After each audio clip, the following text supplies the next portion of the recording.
Assalamualaikum warahmatullahi wabarakatuh. Perkenalkan, saya Julia Farhanani dengan NIM 005. Nah, di sini saya akan mempresentasikan hasil wawancara saya dengan usaha tani padi di Desa Jambu. Nah, yang pertama itu ada pendahuluan, di mana pertanian padi telah menjadi salah satu fondasi penting dalam memenuhi kebutuhan pangannya di global. Dan banyaknya wilayah padi bukan hanya merupakan sumber makanan pokok saja, tetapi juga menciptakan kerangka sosial budaya dan ekonomi yang kuat.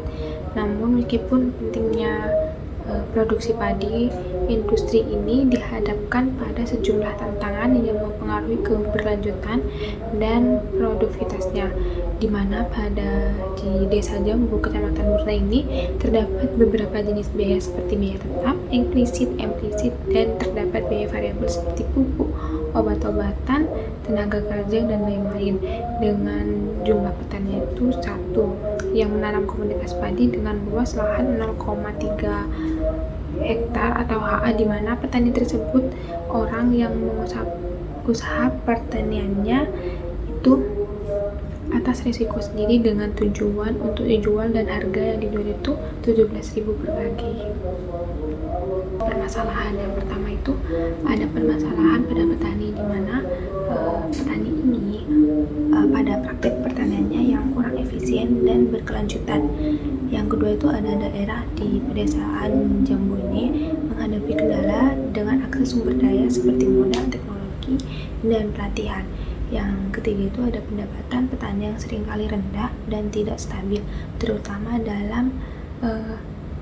karena fluktuasi harga komoditas dan biaya produksi yang meningkat. Jadi solusinya dalam permasalahan petani tadi, yang pertama itu adanya melakukan pendekatan partisipasi dengan melibatkan petani dalam perencanaan dan implementasi inovasi pertanian, di mana dapat membantu meningkatkan penerimaan dan keberlanjutan praktik baru. Selanjutnya ada pembentukan koperasi petani, di mana ini dapat menjadikan solusi untuk mengatasi kendala akses modal dan teknologi. Melalui koperasi petani dapat menggabungkan sumber daya yang memperoleh akses lebih mudah terhadap modal usaha dan teknologi pertaniannya. Selanjutnya itu ada permasalahan dalam komoditas. Nah, dalam komoditas padi ini, tanaman padi ini rentan terhadap serangan hama dan penyakit yang dapat mengurangi hasil panen, di mana permasalahan kualitas hasil panen seperti kandungan nutrisi yang rendah atau adanya pencemaran juga dapat mempengaruhi daya saing dan nilai jual komoditas padi tersebut. Jadi solusinya itu yang pertama ada mengembangkan varietas padi yang tahan terhadap hama dan penyakit, dapat membantu mengurangi resiko kerugian akibat serangan biotik, pengurangan penggunaan pupuk dan pestisida kimia sintetis yang berpotensi mencemari tanaman dan lingkungannya. Jadi menggantinya dengan pupuk dan pestisida organik atau pestisida yang ramah lingkungan, sehingga nantinya itu dapat meningkatkan kualitas hasil panen dengan meminimalkan residu kimia yang berbahaya nantinya. Terus yang selanjutnya itu ada permasalahan lahan, di mana dalam permasalahan lahan itu terdapat degradasi lahan, sehingga lapisan di tanah itu subur, lalu timbul erosi tanah yang tidak terkontrol, mengakibatkan hilangnya lapisan tanah subur yang vital untuk pertumbuhan tanaman padi. Selanjutnya ada lahan konversi lahan. Nah, perubahan fungsi lahan, di mana tekanan organisasi dan perkembangan infrastruktur menyebabkan lahan pertanian padi dikonversi menjadi pemukiman seperti pemukiman industri atau infrastruktur. Nah, untuk solusinya dalam lahan ini, praktik pertanian itu berkelanjutan memperkenalkan teknik pertaniannya seperti penggunaan pupuk organiknya, rotasi tanamannya, dan konversi tanah untuk mengurangi degradasi lahan. Yang kedua itu ada pengolahan lahan yang bijak, di mana konversi lahan ini untuk memastikan bahwa lahan pertanian yang dipertahankan dan hanya lahan yang tidak diproduksi atau kurangnya vital yang dikonversi. Jadi gitu. Selanjutnya itu ada klasifikasi usaha tani, di mana berdasarkan bentuknya itu usaha tani padi sawah merupakan bentuk usaha tani di mana padi ditanam di lahan yang telah dibuat genangan air baik menggunakan irigasi maupun air hujan. Nah, lahan sawah ini biasanya memiliki kemiringan yang datar hingga landai alasannya berdasarkan bentuk, perbedaan kondisi lahan dan persyaratan tumbuh tanaman padi mempengaruhi pilihan antara sawah. Nah, sawah ini cocok untuk daerah yang membutuhkan genangan air, sementara ladang lebih cocok untuk daerah yang curah hujannya tinggi. Untuk berdasarkan polanya, yaitu usaha tani padi monokultur ini, dalam pola ini hanya satu varietas padi yang ditanam dalam suatu lahan secara berkelanjutan.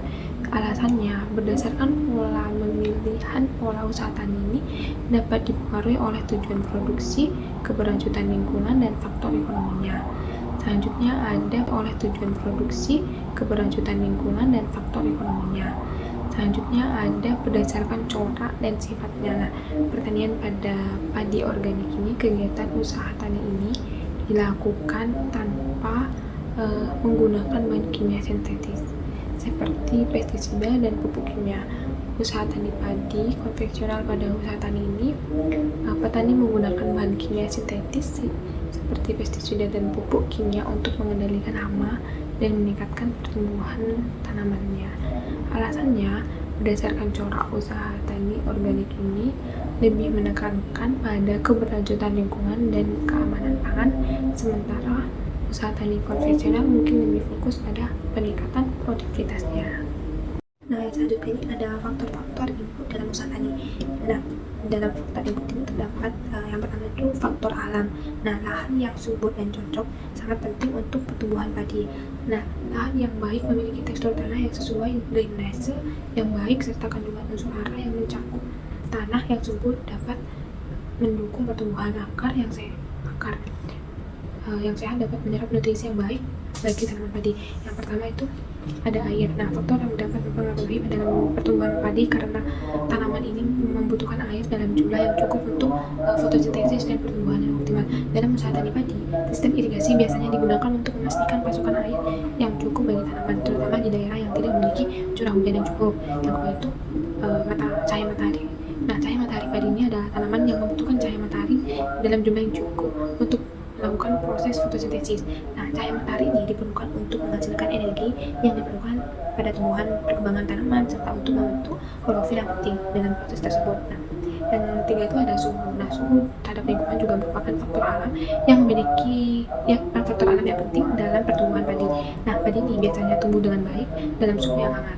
Yang selanjutnya itu ada tenaga kerja, di mana tenaga kerja dalam usaha tani meliputi petani, tenaga kerja lainnya.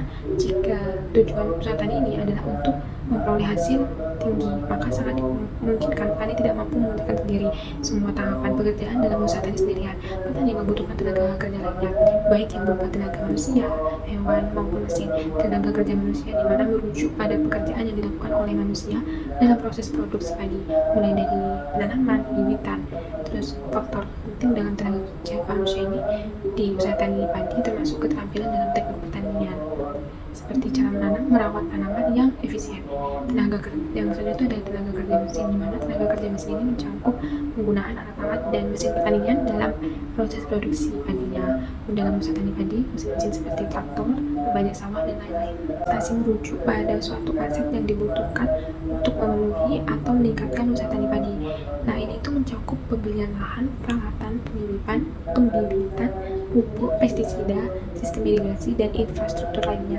Yang kedua itu ada modal operasional yang merujuk pada semua biaya yang diperlukan untuk menjalankan kegiatan sehari-hari dalam usaha tani padi ini. Itu meliputi biaya seperti bibit, pupuk, pestisida, biaya tenaga kerja, biaya pemeliharaan, peralatan, biaya bahan bakar, mesin, dan biaya operasional lainnya. Pembagian modal operasional biasanya tergantung pada siklus musim tanaman dan kondisi aset tersebut. Nah, di sini ada rumusan biaya dalam per tahun seperti biaya tetap, biaya variabel, biaya eksplisit, biaya implisit. Di mana biaya tetap ini terdapat penyusutan alat, yaitu dalam 1 tahunnya itu 2 juta. Terus sewa tanah, dan tanah itu ukuran 0,3 hektar, dimana dalam jumlah 1 tahunnya itu 1.500.000. Nah, lalu total dari biaya tetap itu 3.500.000. Nah, untuk biaya variabelnya sendiri itu ada pupuk urea, pupuk SP36, bibit, obat-obatan, dan keseluruhan tenaga kerja, dimana pupuk urea itu kan 80 kg ya kan, terus itu buat 1 tahun. Nah, per kakinya itu 7.000. Kita dalam 1 tahun menggunakan 80 kg itu untuk komoditas padi, dimana 7.000 ini dikali dengan 80 kg, hasilnya itu yang dijumlah itu 560, jadi hasilnya.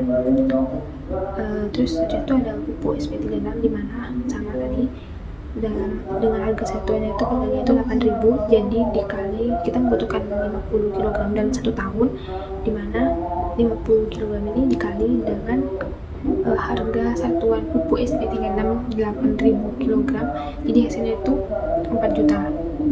Nah, bibit dan obat-obatan tenaga kerja seperti itu. Jadi biaya variabel totalnya itu 33.350.000. Untuk biaya eksplisitnya, biaya eksplisit ini yang masuk ke dalam biaya eksplisit ini ada pupuk urea, pupuk SP36, bibit, obat-obatan, penyusutan alat, sewa tanah, tenaga kerja luar. Jadi tenaga kerja luarnya itu hasilnya itu 9.500.000, sedangkan biaya implisitnya itu tenaga kerja dalamnya itu 7.500.000. Jadi yang di biaya variabel itu kan jumlah keseluruhan tenaga kerja itu 17 juta, tapi lebih banyak ada di tenaga kerja luar yang penghasilannya itu dalam 1 tahun itu 9.500.000. Jadi dalam eksplisit itu totalnya itu 29.710.000. Selanjutnya itu untuk perhitungan biaya produksi, penerimaan, pendapatan, dan keuntungannya itu menggunakan rumus seperti yang ada di PPT itu. Jadi agar mengetahui biaya produksi itu berapa, penerimaan dan pendapatan serta keuntungan itu seperti menggunakan rumus, misalnya biaya produksi, di mana TC sama dengan TFC ditambah TVC, di mana TC ini total cost, nah total biaya yang tadi udah dibuat. Nah, terus TFC ini total biaya tetap, jadi total biaya tetap ditambah total biaya variabel yang tadi total yang udah dihitung di tabel sebelumnya, dimana 3.500.000 ditambah 33.350 ini yang hasilnya itu 36.850.000. Nah, selanjutnya ada rumus penerimaan, di mana rumus penerimaan ini TR sama dengan Q dikali P, di mana TR ini total penerimaannya itu kan 36.850 yang di atasnya biaya produksi itu. Nah, biaya produksi itu kan udah dihitung kan, terus ditambah hasil produksi satunya itu per kali itu 17.000, jadi mendapatkan hasil 36.867. Nah, untuk perhitungan pendapatan itu dengan rumus NR sama dengan TR dikurangin TEC, dimana NR ini kan pendapatan, jadi kita hitung TR dikurangi TEC nya, dimana TR ini total penerimaan dan TEC itu total biaya eksplisit, dimana terdapat hasil total penerimaan itu 36.867 dikurangi biaya eksplisit. Total biaya eksplisit seperti pupuk, bibit, dan lain-lain sudah dihitung itu terdapat total 29.710, jadi dikurangin dan hasilnya terdapat 7.140. Nah, untuk biaya implisitnya itu P itu keuntungan, terus TR itu total reference, yaitu total penerimaan, terus dikurangi total implisit. Jadi total penerimaannya itu kan 36.867.000 dikurangi biaya implisitnya itu tenaga kerja dalam itu 7.500.000 dikurangin jadi 29.367.